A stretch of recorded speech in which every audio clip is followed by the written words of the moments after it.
da gente começar, né, ela já me encaminhou com essa oração, então eu convido vocês a rezarem junto comigo, pedindo hoje, nesse dia tão especial, que é o dia que a gente comemora, que a gente faz memória dos santos arcanjos, São Miguel, São Gabriel, São Rafael, que esses anjos passem à frente, combatam por nós, afastem de nós tudo aquilo que tira a nossa atenção, que impede que a palavra caia no coração e que floresça, e nos ajude a colher os frutos desse estudo que nós vamos fazer juntos. Então, meu Senhor e meu Deus, creio firmemente que estás aqui, que me vês, que me ouves.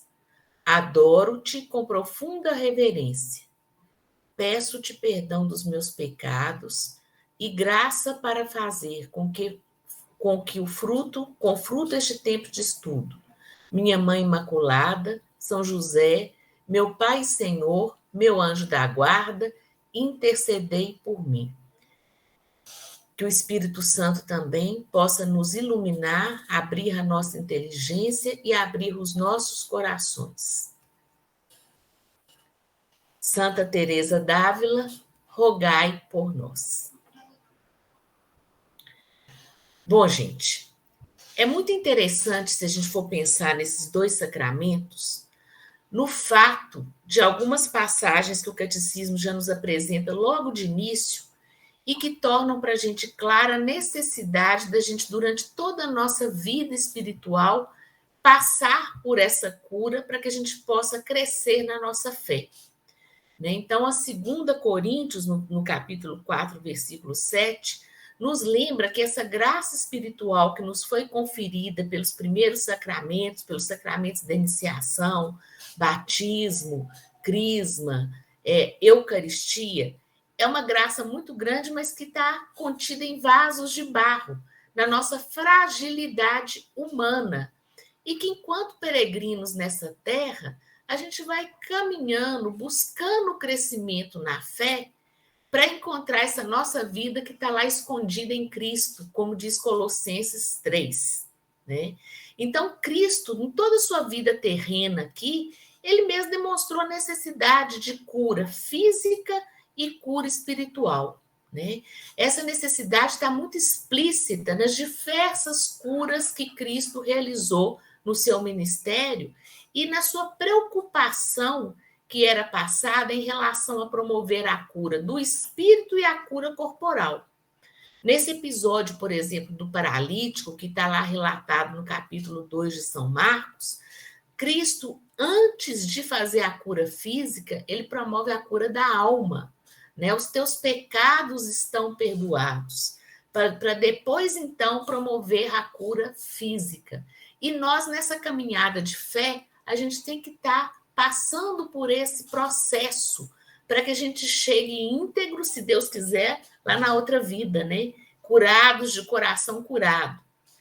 Então, esses dois sacramentos, da reconciliação e da unção dos enfermos, eles vêm atender a essa missão que Cristo iniciou aqui na Terra e que depois ele passou, né, para aqueles seus sucessores, para os apóstolos, que é o de levar a cura tanto física quanto a cura espiritual. Mas todas as vezes que eu penso, né, no sacramento, nesse sacramento que também é apresentado para nós no Catecismo da Igreja, como um sacramento que tem vários sinônimos. Né? Quando eu fiz a minha Eucaristia, preparação para a Eucaristia, o único nome que a gente conhecia assim, mais era confissão. Você tem que fazer a confissão dos seus pecados. Mas, na verdade, esse sacramento é, antes de tudo, um sacramento de conversão, de disposição interior para mudança, para mudar o nosso eu, para mudar a nossa vida, para mudar a nossa mentalidade, né? Fazer uma verdadeira metanoia. Então, uma conversão que a gente tem na nossa vida cotidiana e que é reafirmada nesse sacramento. E que é um processo que exige de nós sacrifício, tanto pessoal quanto sacrifício em função da igreja. Por isso é chamado também de penitência. É chamado de confissão porque ele faz referência a um dos momentos primordiais da ação do penitente, que é a confissão dos pecados, mas que também envolve o perdão que é recebido e a reconciliação, tanto com Deus quanto com a igreja, né? E como a gente fala que é um sacramento de cura, a gente fica pensando, né? Cura de quê? De que eu tenho que ser curado? Qual que é a doença que precisa de ser curada? E aí a gente tem que falar, apesar de não ser o objeto desse capítulo do catecismo, um pouquinho a respeito de pecado, né? Por quê? Porque o primeiro sacramento, na verdade, que a gente tem de cura é o batismo, que vem para nos integrar à igreja, nos tornar filhos de Deus e apagar o pecado da herança que a gente recebeu dos nossos pais primitivos, né? Dos nossos pais lá, Adão e Eva. E eu não sei se vocês sabem dessa diferença, né, entre pecado de herança e o pecado de culpa. Eu não sei se vocês já estudaram o capítulo do sacramento do batismo. Já viram isso? Sim. Né? E no sacramento do batismo, vocês estudaram a respeito do pecado de herança? Que é o pecado que É a o gente. pecado original? O pecado original, né? Que nós recebemos dos nossos pais. Então a gente veio com essa marca na alma que o batismo apaga, mas que não apaga estas consequências, que são a concupiscência, né?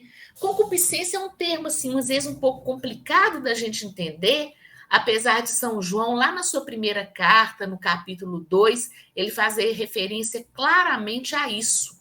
Mas eu só fui entender com mais, assim, clareza o que vem ser essa concupiscência quando eu fui entender a questão dos 3 P's que eu gostaria de compartilhar com vocês, que são as tendências da carne que a gente traz conosco e que são as mesmas que os nossos pais apresentaram lá no paraíso, tá? Olha esse trecho que foi tirado aí do Gênesis, né? E que eu destaquei esses P's na forma que o escritor bíblico ele relata o que aconteceu. A mulher viu, né? Então, é a questão dos sentidos, do prazer.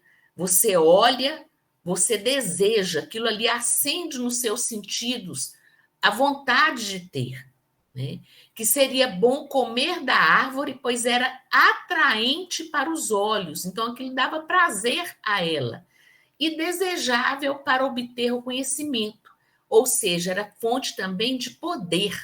Então, os 3 P's, que são as 3 concupiscências, são essas heranças do pecado original, que a gente mantém conosco, né? Então, isso vai ser mantido. E isso vai ser, em parte, responsável pelas outras falhas que a gente vai cair depois do batismo e que vão precisar de cura, que são os pecados de culpa. São os nossos atos pecaminosos que nós vamos realizar a partir do momento que se chega à idade da razão e que vão precisar de cura também, né? Então, todos esses atos que são uma falta de amor para com Deus, que representam uma ruptura nessa relação com Deus, vão representar os nossos pecados de culpa, que tem a sua raiz, né, nessa herança que a gente trouxe lá do pecado original, que foi apagado, mas que deixou suas consequências.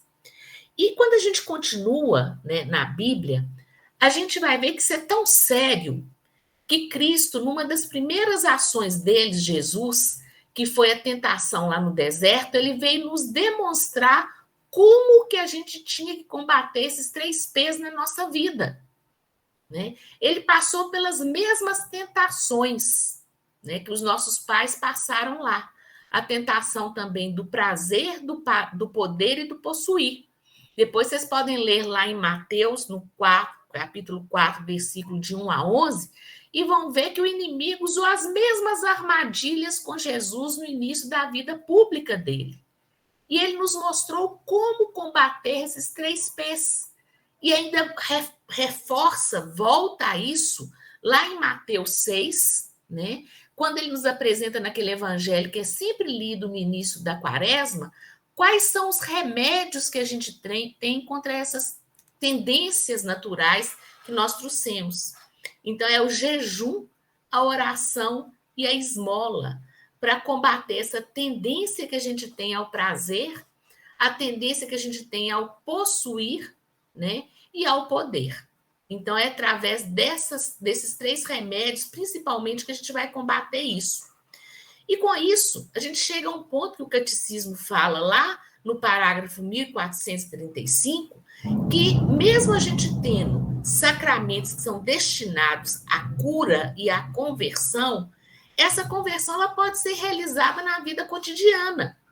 E o grande alimento que a gente tem para conseguir essa mudança, essa cura, essa mudança de comportamento é através da Eucaristia. É o alimento que nos fortalece nessa caminhada. Mas outras atividades que a gente faz na nossa vida cotidiana, como quando a gente demonstra cuidado com os pobres, exercício e defesa da justiça, correção fraterna, quando a gente busca direção espiritual, quando nós buscamos uma leitura bíblica, uma meditação, que pode ser meditação da paixão de Cristo, ou mesmo quando a gente se esforça para tomar no nosso dia a dia a nossa cruz, né? Todos nós temos as nossas cruzes, as nossas tentações, e quando a gente assume isso com amor, principalmente por amor a Deus, essa conversão ela está se realizando. Então, a gente tem inúmeros caminhos para nos levar à cura. Só que Cristo quis estabelecer um sacramento que nos levasse à cura pessoal e à reintegração também à sua igreja. Tá? Nós não podemos nos esquecer que a gente tem essa cura pessoal, mas que desde que Cristo estabeleceu essa sua igreja, nós somos membros, nós somos corpo místico de Cristo. Então, quando a gente peca, nós estamos pecando não somente contra nós e contra Deus, nós estamos pecando também contra a igreja. Tá? Eu sempre gosto muito de pensar numa imagem que seria a seguinte: você está aqui, o seu corpo, e aí você pisa na lama, suja o seu pé. É possível que a gente considere que só o pé que está sujo? Será que o corpo também não foi atingido por aquela sujeira? Então, é a mesma questão em relação ao pecado. A gente, como corpo místico de Cristo, nós atingimos a nós mesmos com o pecado e também a igreja. Então, é preciso, além desses atos de penitência e de conversão pessoal, que a gente tenha um sacramento que também promova essa nossa cura e a nossa reintegração à igreja. E esse sacramento, então, vai ser o sacramento da penitência, da reconciliação, do perdão, qualquer um desses nomes que a gente possa dar a ele e que estão descritos aí no catecismo. Uma coisa que tem que ficar muito claro para nós é que esse perdão é dado por Deus. Só Deus perdoa os pecados. Mas isso não é desculpa para que a gente ache que a nossa remissão, o nosso perdão pode ser negociado diretamente com Deus. Por quê? Porque foi Jesus que quis que a sua autoridade para perdoar os pecados fosse transmitido aos homens. Que homens? Aos apóstolos, aos bispos que ele constituiu, para que eles exercessem esse perdão em seu nome. Tá? Vocês vão ver essa passagem lá em João, no capítulo 20, é um ato tão importante, a questão de cura é uma coisa tão importante no coração de Deus, na vida cristã, que no primeiro dia da ressurreição, logo depois que Jesus ressurgiu, que ele ressuscitou, ele aparece para os apóstolos, sopra sobre eles o Espírito Santo, e o que ele fala? Recebeu o Espírito Santo, aqueles a quem vocês perdoarem os pecados estarão perdoados, aqueles que vocês não perdoarem, esses pecados serão retidos. Então, ali, ele estabelece este sacramento da reconciliação. né? E São Paulo, lá em Coríntios, no capítulo 5, 18, ele repete isso. Tudo isso vem de Deus, que nos reconciliou consigo por Cristo e nos confiou, quer dizer, confiou aos apóstolos o ministério desta reconciliação. Tá? Então, está aí o embasamento, a resposta para aqueles que ainda insistem, que se confessam diretamente com Deus. Deus não quis isso. Deus quis se utilizar dos apóstolos, dos seus sucessores, dos padres, para que ocorresse a confissão. E vocês já devem ter visto, né, no início, falando a respeito de sacramento, que nos sacramentos, que ele acontece independentemente da pureza ou da santidade de quem está ministrando e de quem está recebendo. É diferente, por exemplo, de um sacramental, de uma bênção, que vai ter mais força de acordo com a piedade, com a fé daquele que está dando aquela bênção, é um sacramental. No sacramento, não. Quem exerce o sacramento é o Cristo através do seu ministro. Então, independentemente da santidade daquele ministro, quem está ali ministrando o sacramento da reconciliação é o próprio Cristo, é o próprio Jesus. Então, a gente tem que ter essa humildade e se chegar ao padre, a quem for o ministro, né, que estiver ali dando o sacramento da reconciliação, com esse pensamento. Por mais limitado que seja o sacerdote, quem está ali naquele momento é o Cristo. É ele que está dando o seu perdão. Então, aqui é para lembrar isso, né? Essa passagem que eu falei, de que o sacramento ele foi instituído pelo próprio Cristo e no primeiro dia da sua ressurreição. Essa autoridade que ele confere à igreja, a gente ouviu também alguns domingos passados no Evangelho de São Marcos, quando Jesus confere novamente esse poder aos discípulos por meio de São Pedro e entrega a ele as chaves da sua igreja. Aquilo que você ligar na terra será ligado no céu, aquilo que você desligar aqui na terra será desligado no céu. Ou seja, perdão dado, perdão concedido. A gente está tendo a oportunidade de acertar as contas antecipadamente aqui, pelo perdão que é recebido através dos ministros de Cristo.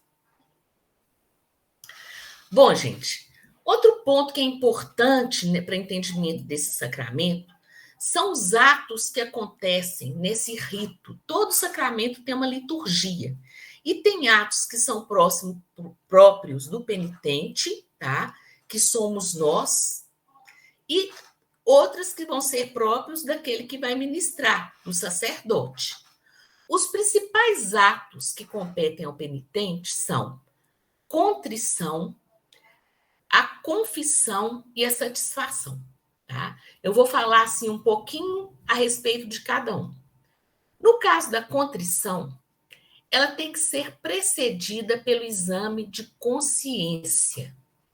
Então, é aquele momento em que você para, reflete e deixa que o próprio Espírito Santo ele vá fazendo esse papel de te mostrar ali o que é que você traz, que é ofensa, que está ofendendo a Deus, tá?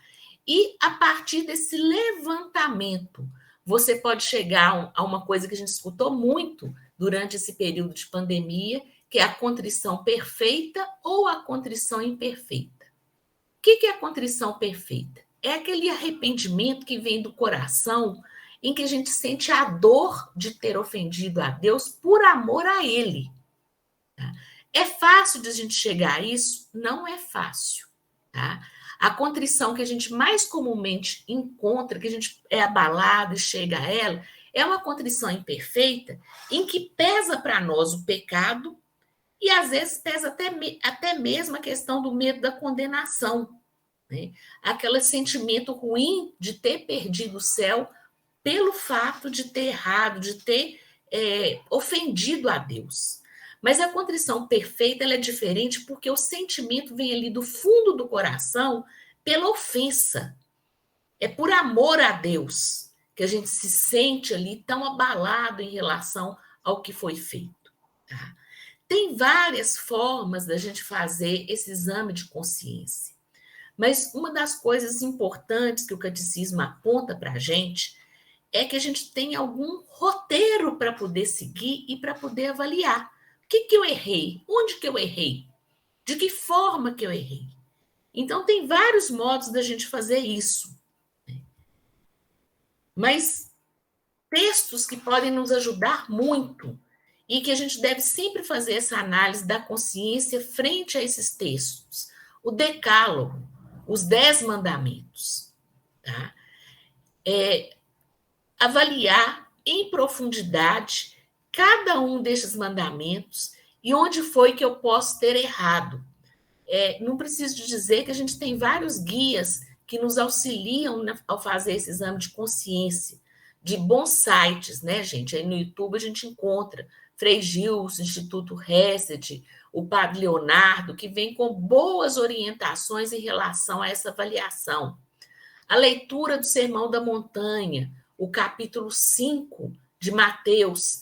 Às vezes a gente faz a análise toda do Decálogo e esquece, por exemplo, de avaliar os mandamentos da igreja, que também tem que ser analisados. Se a gente não feriu algum mandamento da igreja.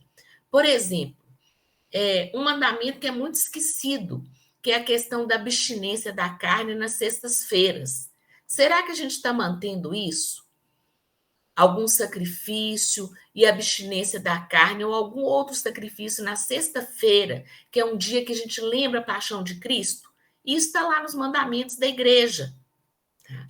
Contribuir com a igreja, com o dízimo, confessar ao menos uma vez ao ano, comungar pelo menos a época da Páscoa.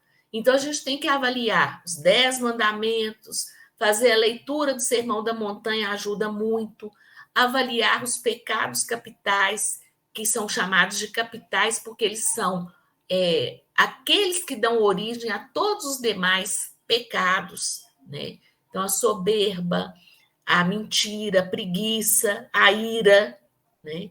Então, a gente tem que parar e analisar como é que a gente está frente a isso.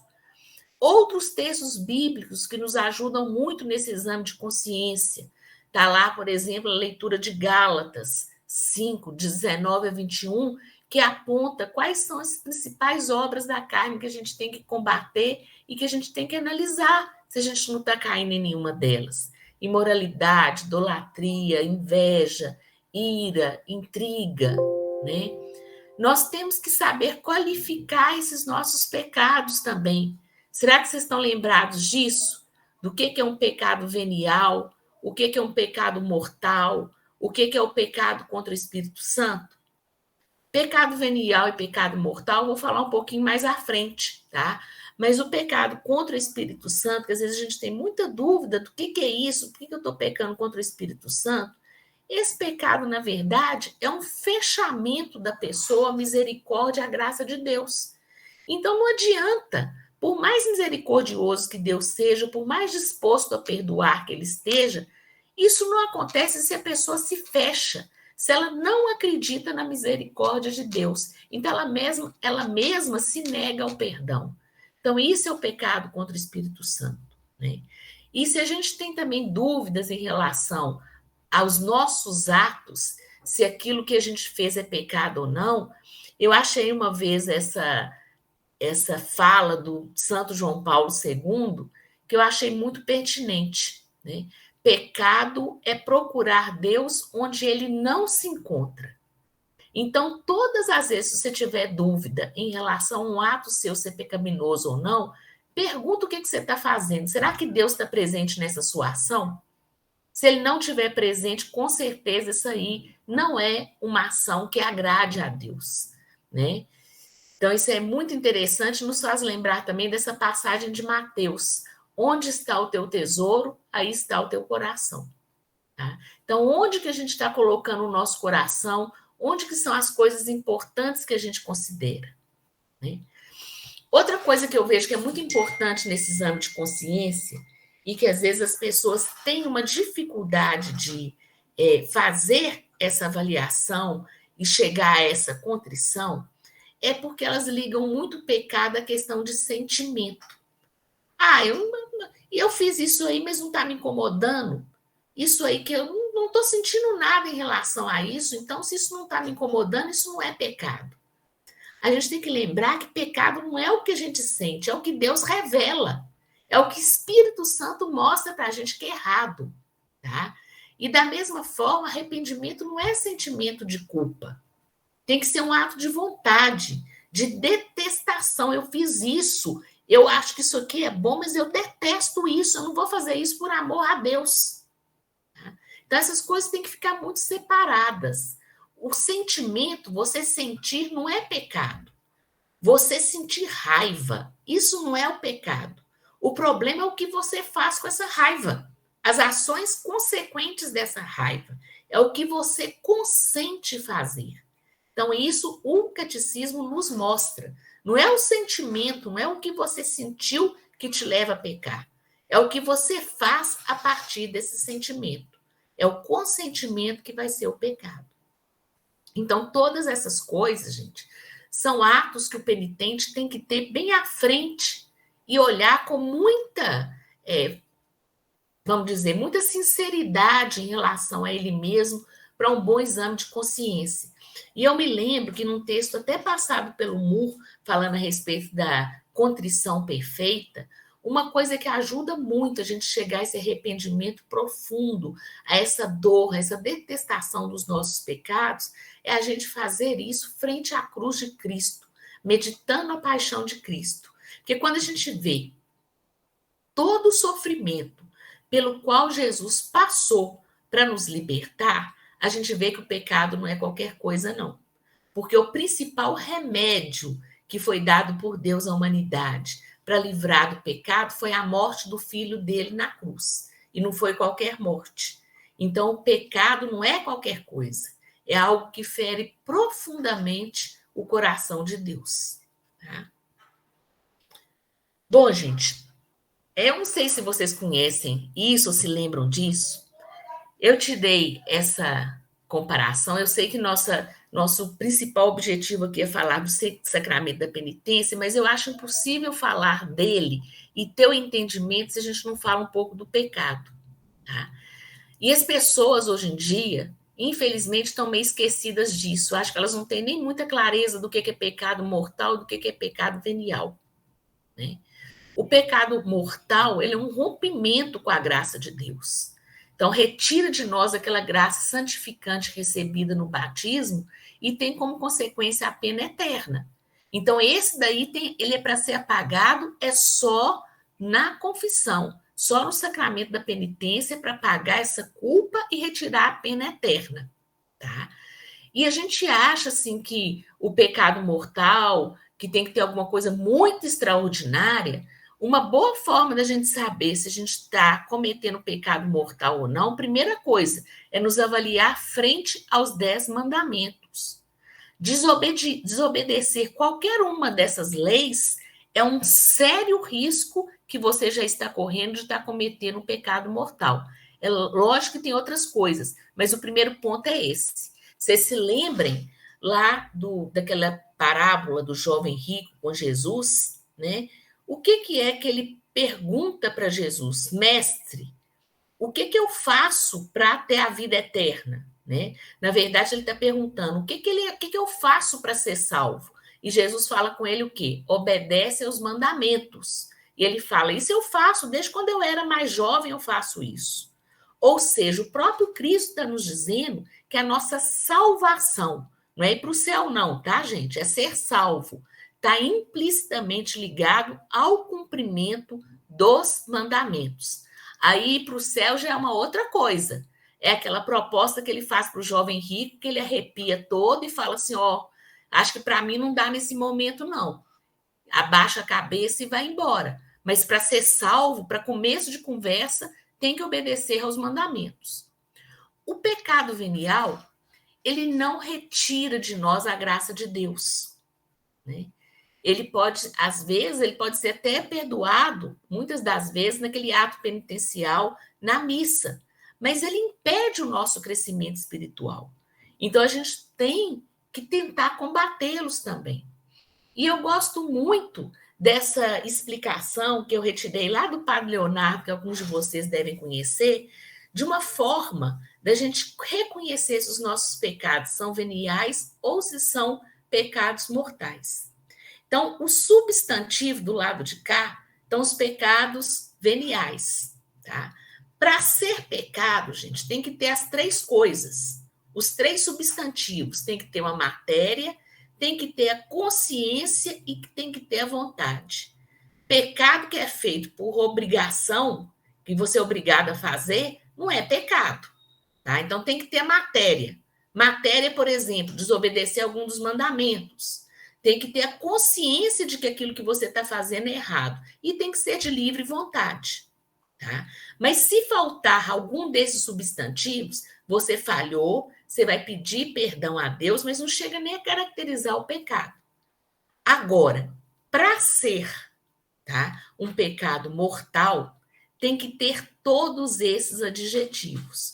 Então, tem que ser uma matéria grave, você tem que estar plenamente consciente de que isso que você está fazendo é grave, é errado e deliberado, por minha vontade, porque eu quis, porque eu quis, porque eu quis. Tá? Como a gente professa quando a gente está fazendo o nosso ato penitencial. Né? Por minha culpa, por minha tão grande culpa, por atos, pensamentos e ações. Então, eu acho que a gente guardar isso é importante quando a gente faz o nosso exame de consciência, porque às vezes a gente é muito corre o risco de ser muito escrupuloso também. Então, isso é um problema quando a gente acha que tudo que é feito é pecado. Não é bem assim. Deus, na sua infinita misericórdia, ele mostra para a gente qual que é o mal, mas ele dosa esse mal também.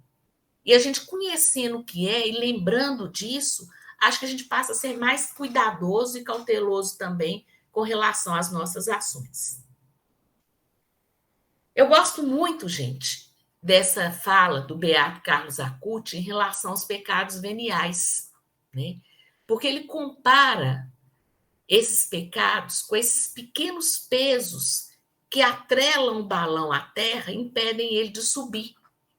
Então, ele nos lembra que o balão, para subir, ele precisa de se descarregar dos seus pesos. Assim também a nossa alma. Ela tem que remover até as pequenas cargas, que são os pecados veniais, para poder evoluir.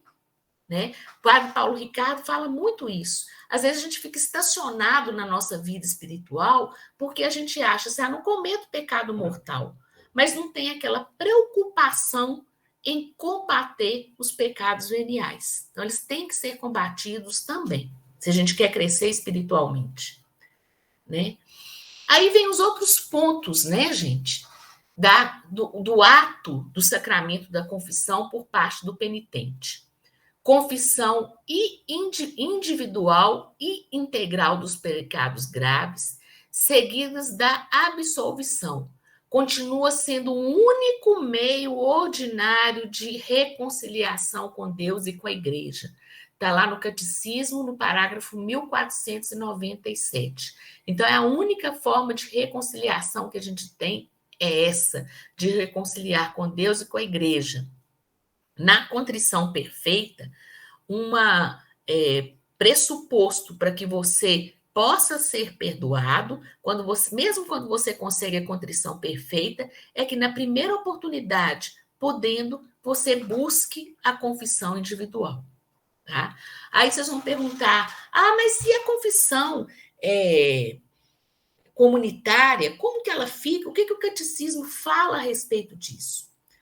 A confissão comunitária, ela é considerada em casos extraordinários, onde há, por exemplo, um risco de uma catástrofe, é um grande número de pessoas para ser atendido, naquele curto espaço de tempo os padres não conseguiriam atender, então é possível essa confissão comunitária, a celebração do rito comunitário da penitência. Mas não é desculpa, por exemplo, uma festa paroquial, quando há muita gente chegando, muita gente participando, de a paróquia ali estabelecer, não, nós vamos fazer só confissão comunitária. Isso não é uma desculpa para que não haja a confissão individual, tá, gente? Uma coisa importante é que quando a gente está fazendo a confissão, além desse exame de consciência, da gente informar ao padre qual foi a última vez da sua confissão, para ele saber frente a quem ele está, né? Se é um penitente frequente, se é alguém que não confessa há 10, 15 anos, tá? É a objetividade, tá, gente? A confissão, ela é uma prova de múltipla escolha, ela não é uma dissertação. Quando a gente quer relatar os nossos pecados, a gente diz isso numa frase, objetivamente e apontando claramente o que você fez. Tá? Por exemplo, o catecismo fala que a gente faz essa avaliação em cima dos 10 mandamentos. Então, eu vou chegar ao padre e falar assim, eu pequei contra a castidade, pequei contra o 6º mandamento. Tá, e daí? Você pode ter pecado de diversas formas. O pecado contra o 6º mandamento pode ser várias coisas. Pode ser adultério, pode ser fornicação, pode ser masturbação, pode ser a relação com outra pessoa de mesmo sexo. Então, você tem que nomear realmente o que é que está acontecendo, sem ficar fazendo justificativas, tá? Não esquecer que, da mesma forma que o Espírito Santo ele foi o nosso acusador, ele que vai nos defender também, tá? E a coisa que eu acho mais sensacional dessa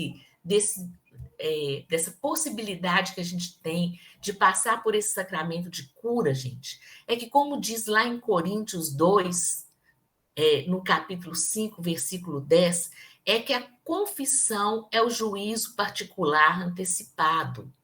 Vocês sabem que no momento da morte, eu morri aqui, na mesma hora eu já estou me apresentando diante de Deus para o meu juízo, para já ser julgada se eu vou ser salva ou se eu vou ser condenada. E aqueles pecados que eu confessei que foram absolvidos pelo sacramento da reconciliação, esses pecados eu não vou ser cobrada por eles diante de Deus. Olha que maravilha, gente. Que maravilha que é poder passar por esse sacramento. Isso é uma coisa tão, assim, sensacional, que antes desse sacramento ser instituído, como a gente conhece, né? Eu não falei do histórico, mas o que acontecia no passado? A pessoa ela era absolvida pelo sacramento do batismo. Batismo é um sacramento também que tem esse poder de perdoar os pecados. Só que como a gente passa por ele na infância, você tem esse pecado de origem apagado, fica com as consequências, e mais tarde, quando chega na idade da razão, infelizmente, nós humanos começamos a pecar. Tem o pecado de culpa que vai ser apagado pelo sacramento da penitência. Antigamente, isso era muito difícil de ser obtido. Então, tinha-se a ordem dos penitentes, em que as pessoas que eram pecadoras públicas tinham que se penitenciar também publicamente por longo tempo para serem reintegradas na igreja. Só depois de um longo tempo foi que os padres, principalmente os irlandeses, eles começaram com esse hábito da confissão individual e da possibilidade de uma confissão mais frequente, tá? E aí é que o sacramento começou a existir da forma como a gente conhece hoje. Então, o que acontecia? Antes de se ter essa possibilidade, tinha muita gente, como foi Santo Agostinho, que deixava para ser batizado só na idade adulta, ou quando estava correndo um perigo iminente de morte, porque era a forma de ter o perdão dos pecados através do batismo. Tá? Graças a Deus que a gente tem hoje, tem o sacramento do batismo e tem o sacramento também da penitência. Né? Aí o que acontece? Você vai, confessou os pecados, foi absolvido pelo padre, nós vamos ver mais à frente, e ele vai te fazer passar por uma penitência, né? Que está incluída aí na satisfação. O que é isso? A absolvição, ela apaga o seu pecado, mas ela não tira as consequências ou as desordens causadas por ele. Então, por isso que o padre tem que te escutar e, diante do que ele falou, ele vai te fazer uma recomendação, ou de uma oração, ou de uma leitura bíblica, ou de um ato mesmo, tá? Que você tem que fazer para reparar aquilo que você fez e para ajudar na cura da sua alma.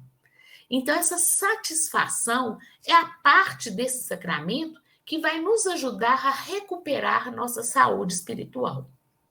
Tá? O ministro do sacramento. Quem que é o ministro? Quem que confere isso? Apenas os sacerdotes que receberam da igreja a faculdade de absolver de absolver os pecados é que podem perdoar os pecados em nome de Cristo.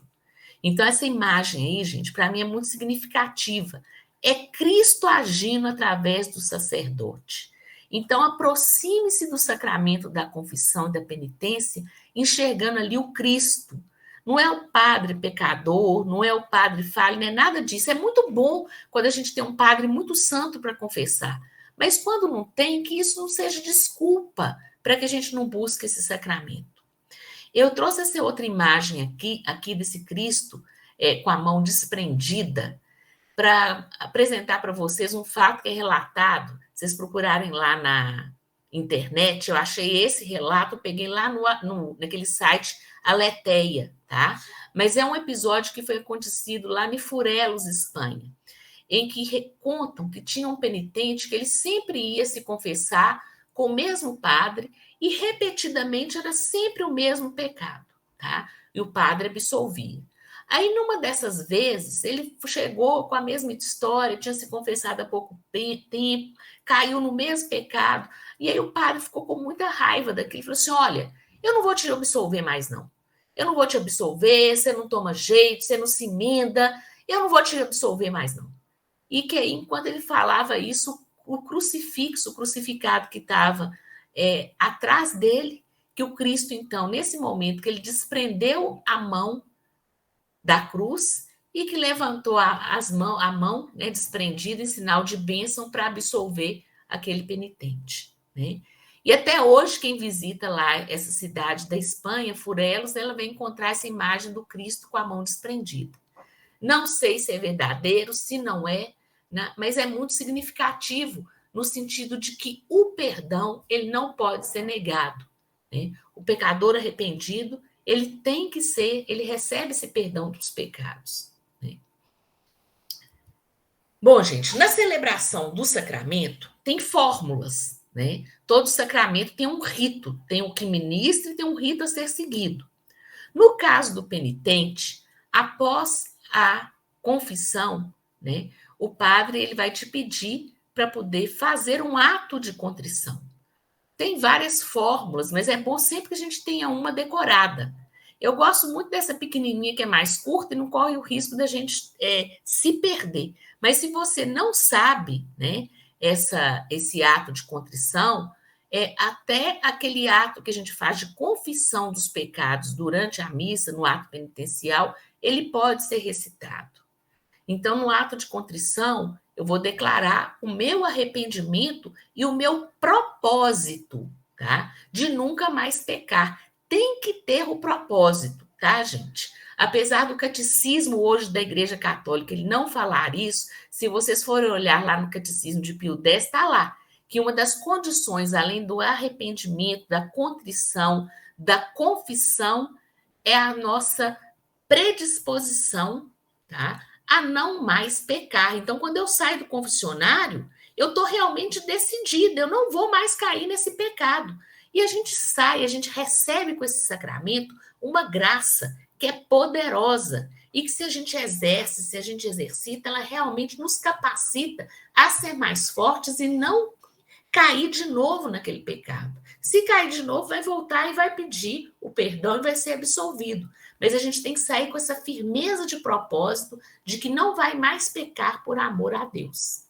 E tem que ter a fórmula da absolvição, que é essa que está sendo dita aí, que é dita pelo sacerdote. É uma das fórmulas que pode ser dita. Deus, Pai de misericórdia, que pela morte e ressurreição de seu Filho reconciliou o mundo consigo e enviou o Espírito Santo para a remissão dos pecados, te conceda pelo ministério da Igreja o perdão e a paz.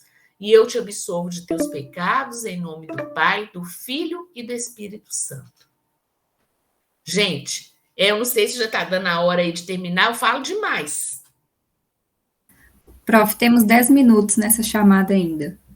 Talvez não dê tempo de terminar tudo.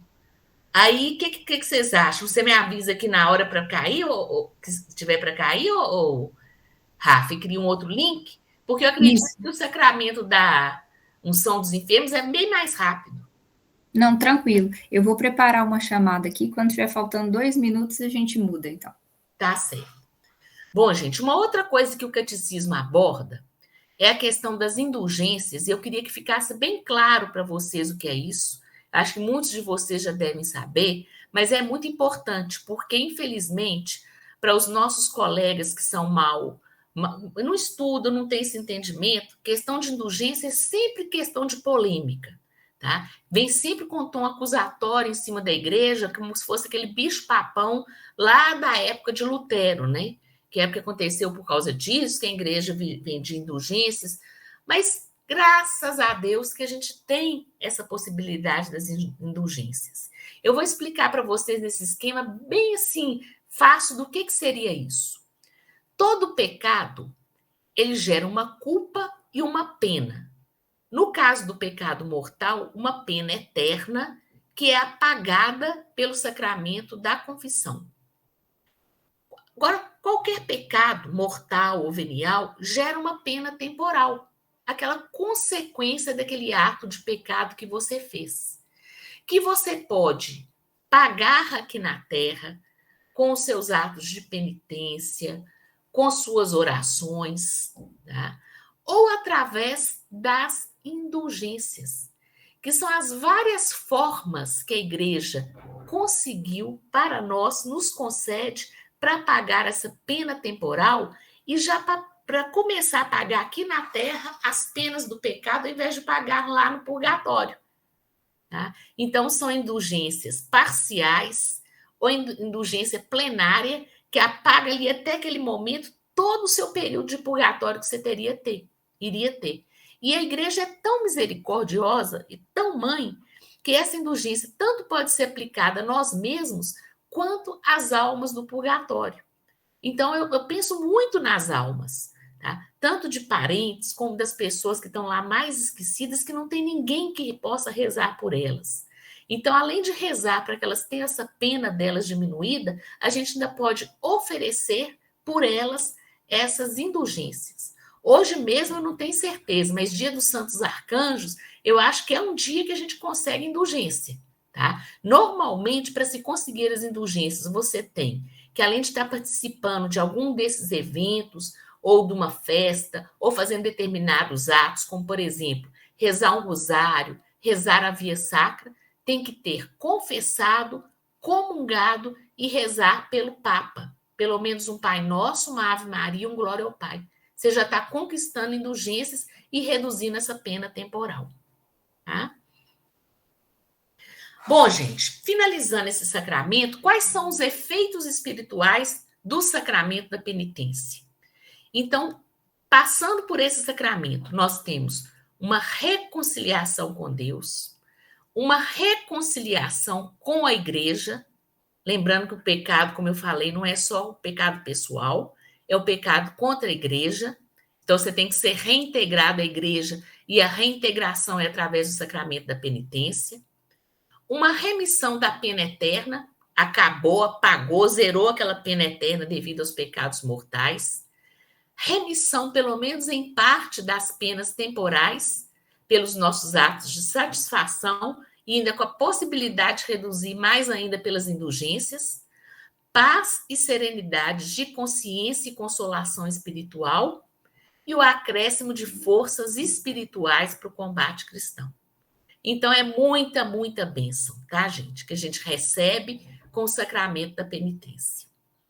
Bom, eu posso dar continuidade aqui com o São dos Enfermos, gente? Ou vocês preferem que a gente já saia e pegue outro link? São 6 minutos para acabar. Eu acho que é mais interessante a gente pausar aqui. Eu vou mandar o link, aí a gente finaliza um São dos Enfermos, né? E abre para as perguntas. Então, ou então a gente pode também, Rafa, interromper aqui o compartilhamento e aí